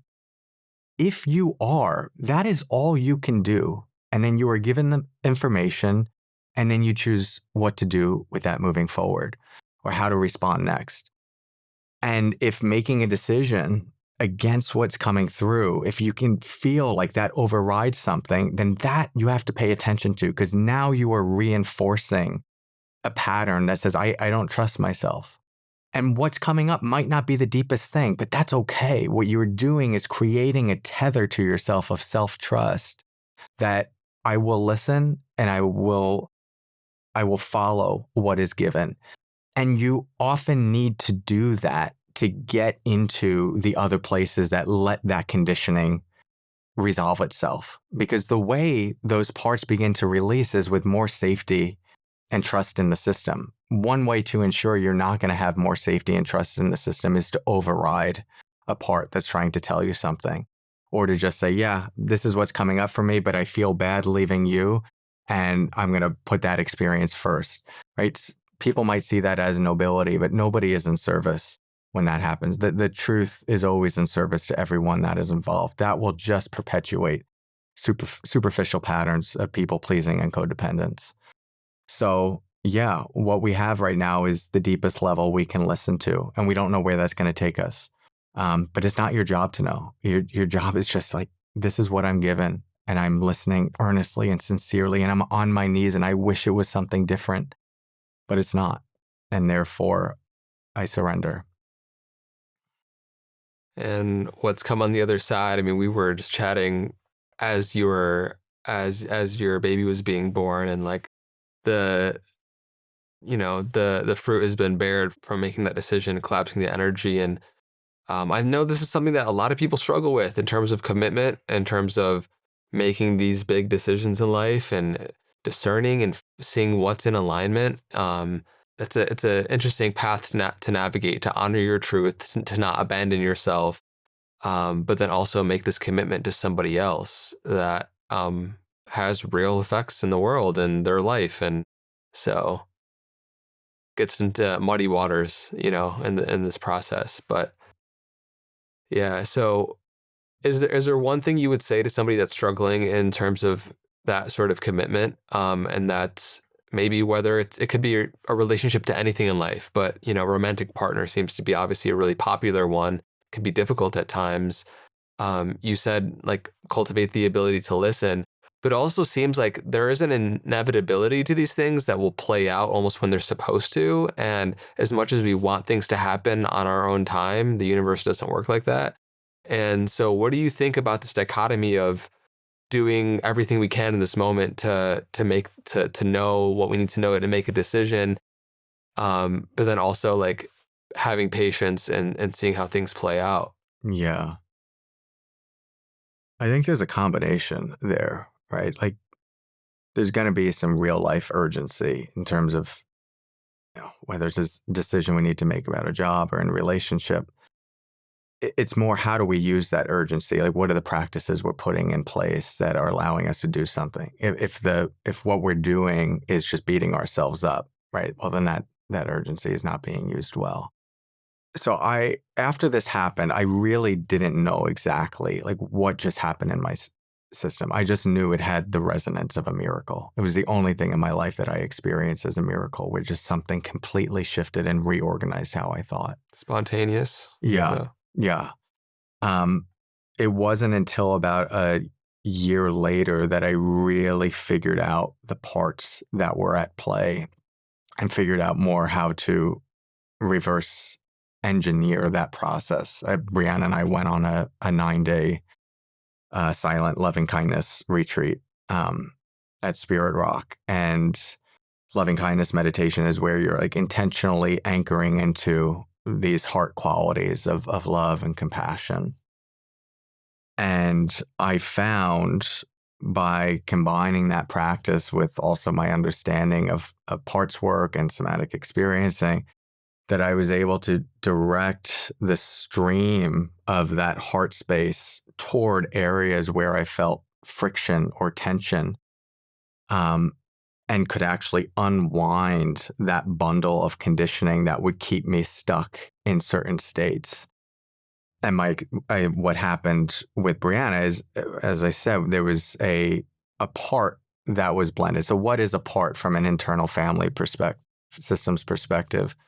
They're like fractals of your consciousness, of your psychology, that will are interacting with your experience. And when something painful happens and the system is overwhelmed with stress or fear, those parts take on the burden of figuring out, who do you have to be now? How do you have to behave? How do you have to think? And what emotions do you need to feel to make sure we don't touch this pain that we already have and to make sure we don't have any more of that pain?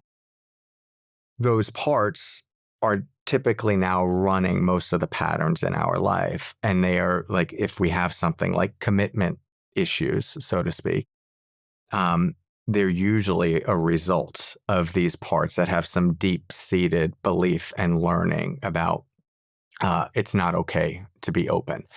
These can be super deep. I can't tell you how many times in the 5 years that I was with Brianna that I checked myself, like, do I have commitment issues? I would talk to my friends. Tell me, like, I want to see, what am I missing? Like, is there something going on here? Talking to my mom, talking to my dad. It's like, what can I figure out in this? So sometimes even when there's willingness, they can be hard to see. This is why, so the first step is you start with, like, what is given. And so in this case, let's just say there's a commitment issue and you feel yourself, if I were to redo this with Brianna, and I were to imagine myself getting on one knee and proposing and I feel that tightness in my chest, instead of just stopping there and going, okay, that's the intuitive knowing that something's off, what I would orient that as is a protective part that learned at some point that intimacy and commitment and relationship with others is scary. And it's creating a feeling telling me to get away and creating thought telling me to get away. And that all of that is held together by fear. Those parts, they stay in place because they are afraid that if they let go, you are going to have to feel this unresolved pain or more pain is going to come through. Most of our negative patterns, relationship woes, insecurities, they are not the result of not having enough will, energy, or patience. They are the result of old stuck pain that lives in the system and now organizes your behavior so you no longer have to feel it. That stuck pain and that bundle is held together by fear. What is the opposite resonance of fear? What softens fear? Love and safety. So if you're someone struggling with this and you feel like there's something in me that comes up, I would start by what I typically tell people. I taught a whole course on this last year called Opening the Heart because I wanted to dissect this process. And the model I taught there was an acronym called CARE and SOFTEN. So care is you connect to the place in you that you feel this stuck point. Feel it in your body or just notice the thoughts of, like, I don't want to move forward, or I'm scared of them, or I don't like them. Connect to it. A is you appreciate and acknowledge that that thought process and that block has a positive intention. It is trying to serve you even if you don't understand yet. There's an intelligent design there. There's an intelligent design. It's so used to you being angry at it that it will just start to soften just by you saying, like, I don't know why yet you're here, but I trust and I know that you're doing something to protect me. So you connect to it, you appreciate it. R is you ask it to reveal, what is it that you're protecting? And the question I like is, what do you fear would happen if you were to let go of your role?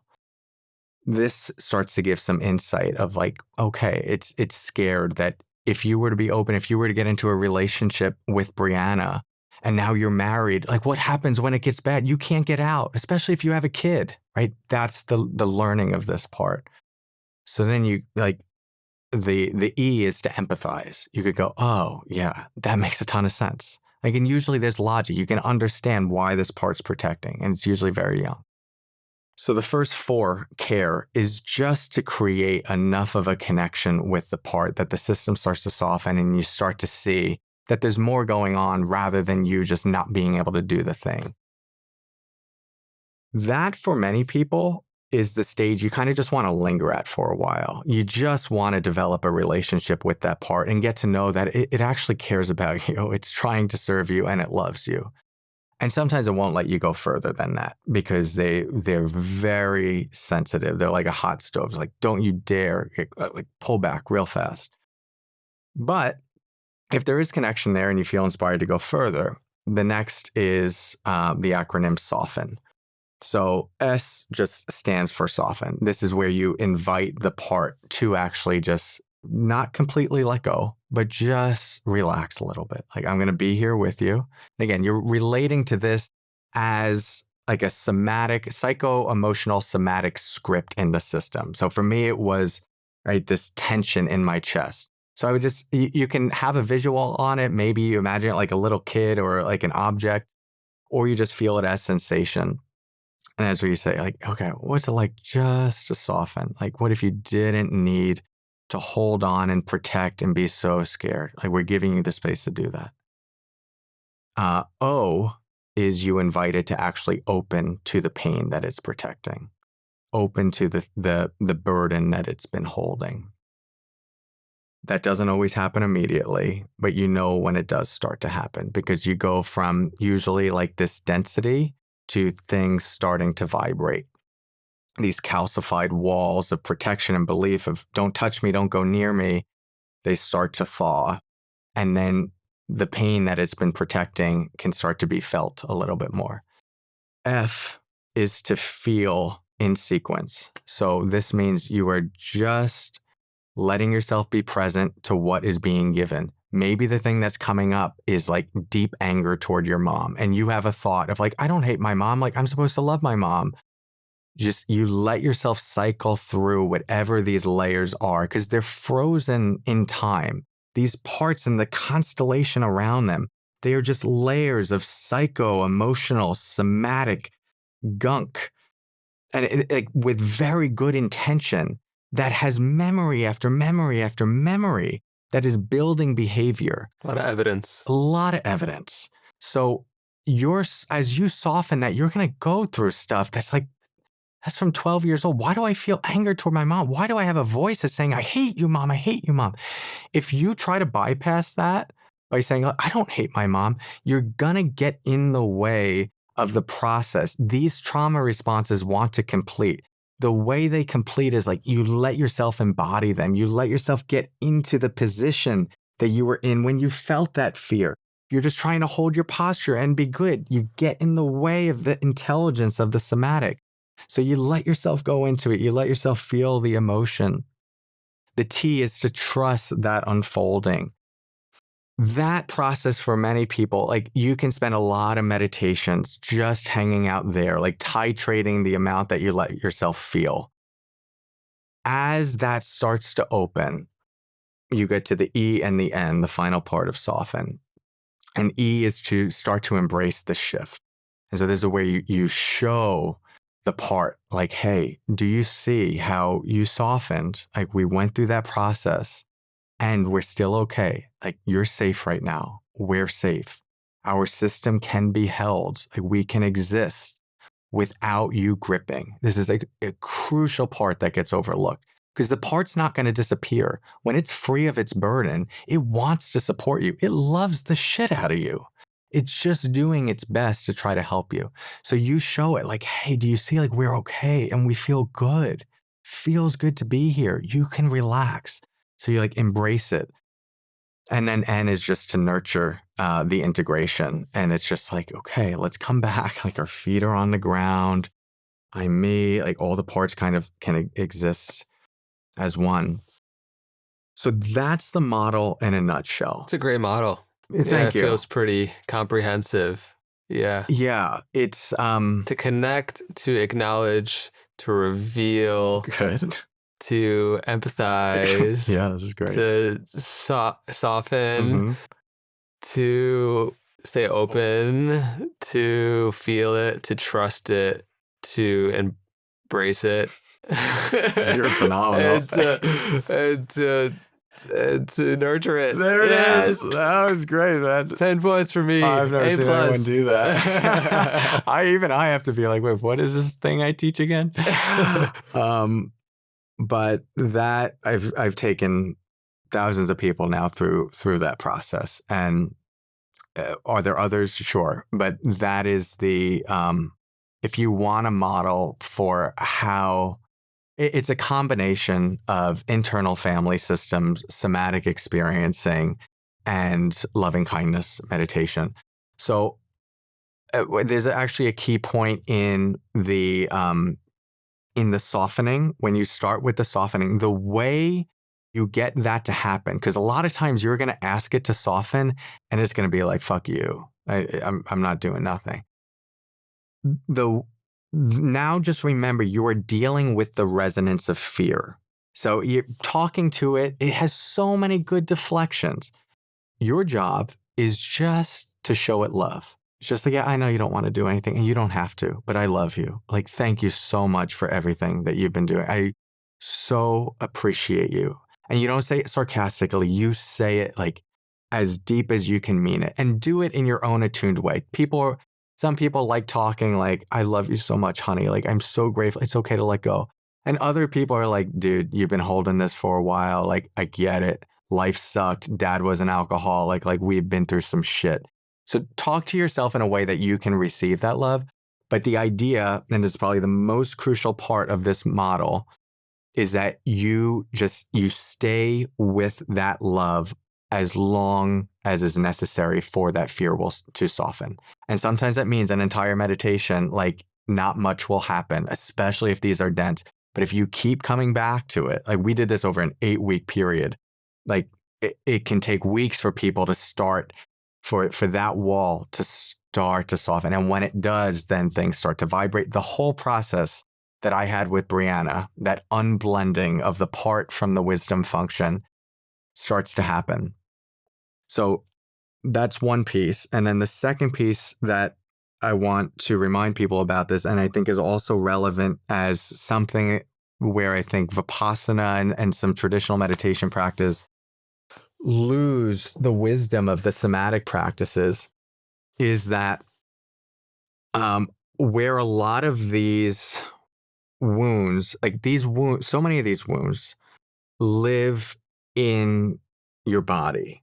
And so if you imagine, let's say you're in 7th grade and you got a bully behind you, like right in the corner of you, and the whole, like you're in a class for a full year, this person's behind you, and you feel them, you just have the sense the entire time you're in class that they're looking at you, they're throwing spitballs at you, they're gossiping about you.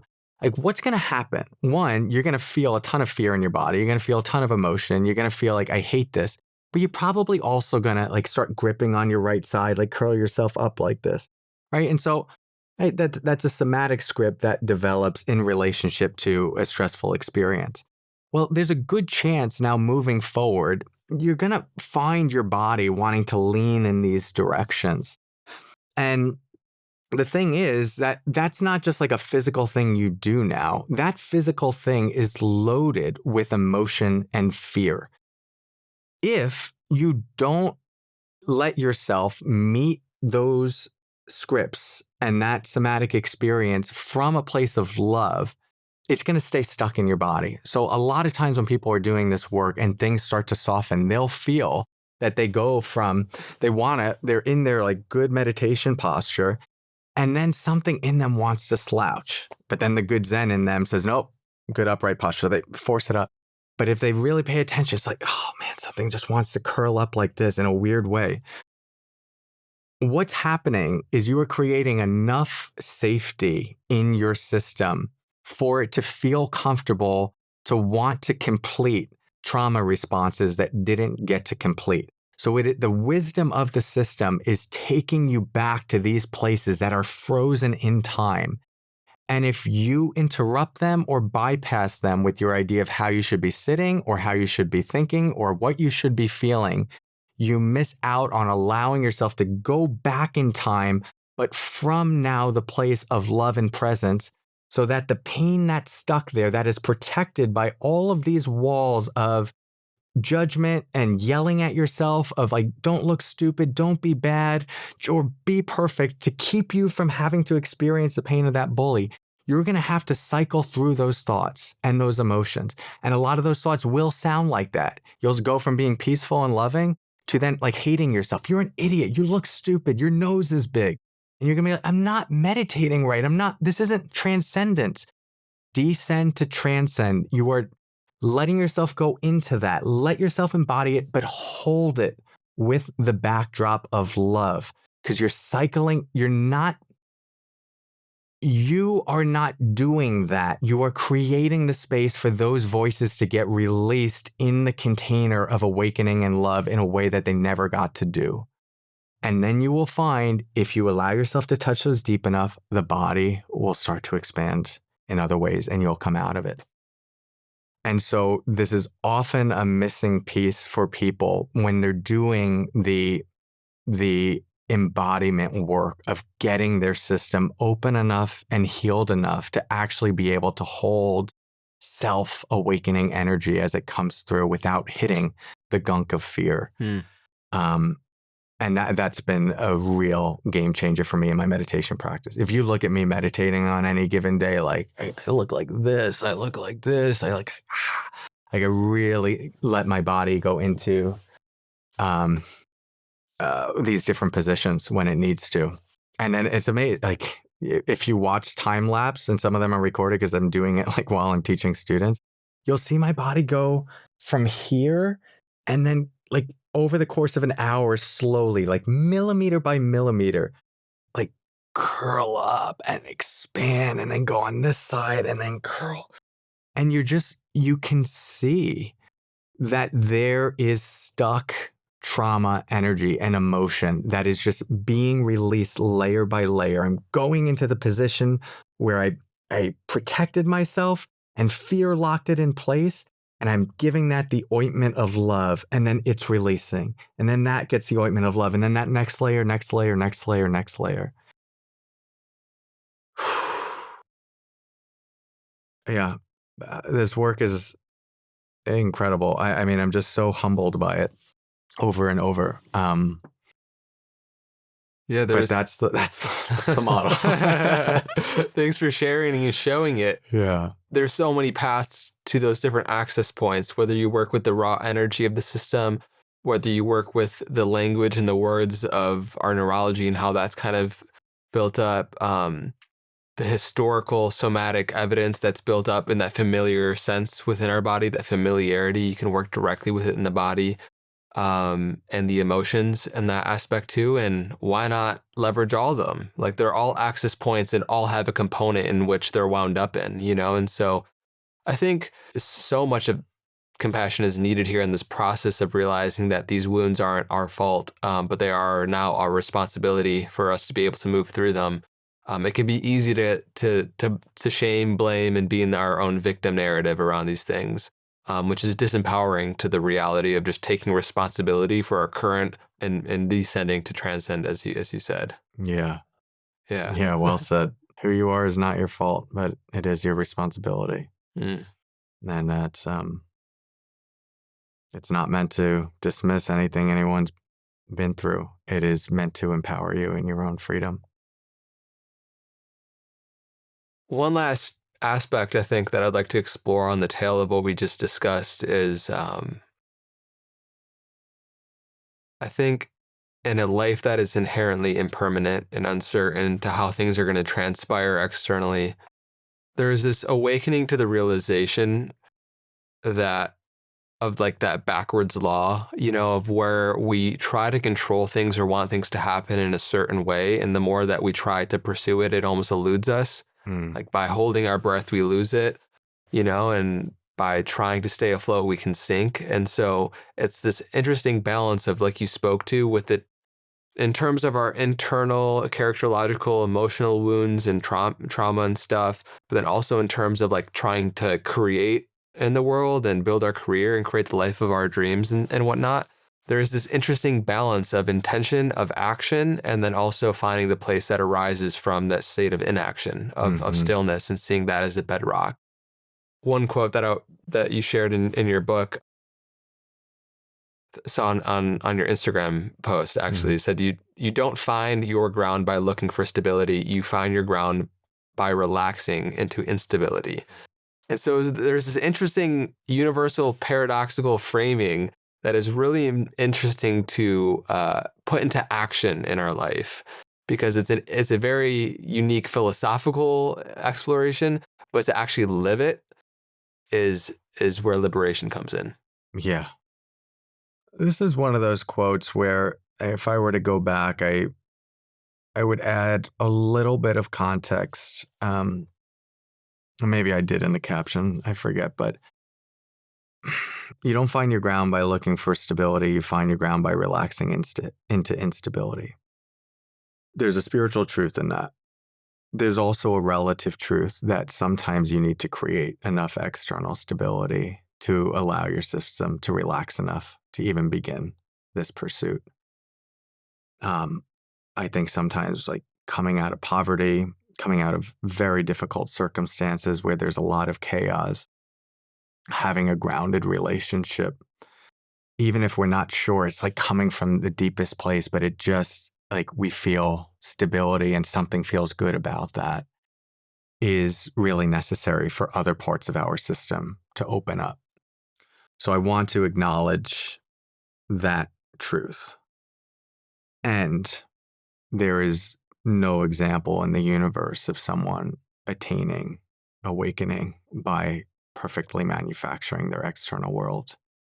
In many ways, it can actually become a prison because it gets so comfortable that you mistake it as awakening. You mistake it as freedom, or you have just less and less of a reason to try to pursue something else. So, my invitation to people is really to look at like the classic, once that happens, then I can start the work. And just watch how compelling that is and how subtle that is. And what is it like to just meet this moment with an orientation, as Bhikkhu Bodhi would say, this moment, it's like this. This moment, it's like this.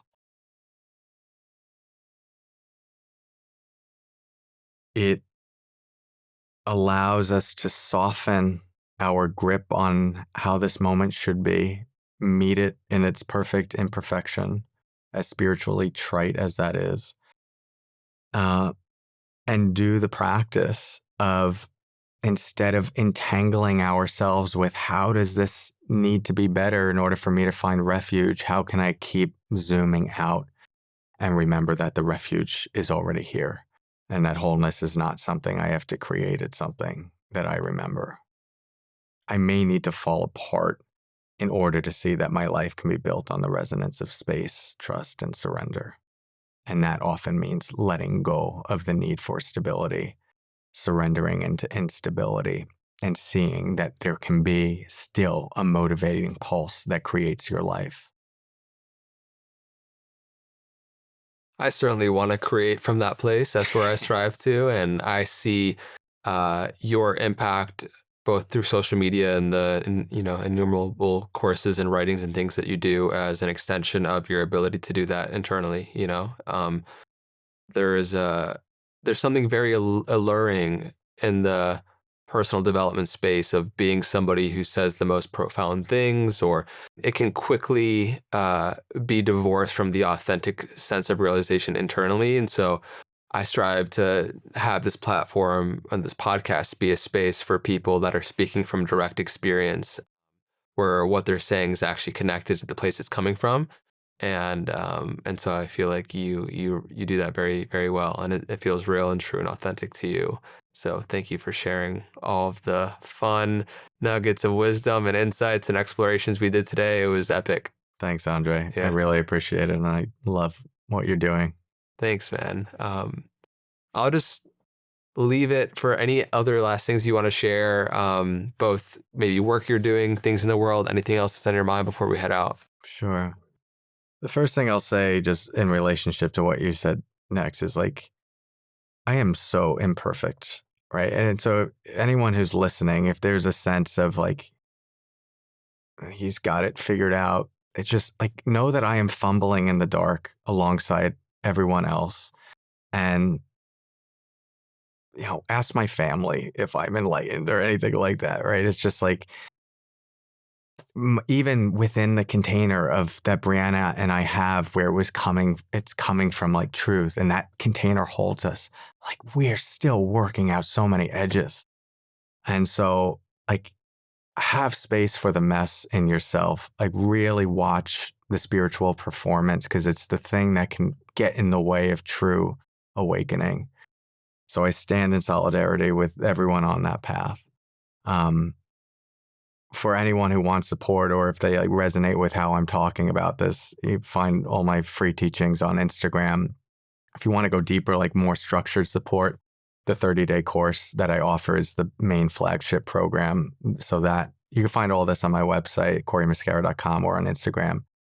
And then what we talked about, like the experience I had with Brianna, that the unblending, that course I did, that's my most immersive course, called Opening the Heart. So if that is something that people want to go into, that course will walk you through, with daily meditations, that process of unblending protective parts that are sabotaging and running your life. We have free resources as well. People can just text the word podcast to 55444. But anyone out of the country, we'll just create a page for them as well. They could go to CoryMuscara.com/know thyself, and that'll have some meditations and stuff for people. There you go. You're loaded and ready to go with all the offerings. Sweet. Great touch points, dude. Thank you. Appreciate you. Excited to connect and develop our friendship more. Yeah. And everybody for tuning in. Thanks for being our virtual friend today and tuning into this conversation. Sending you much love. Until next time, be well.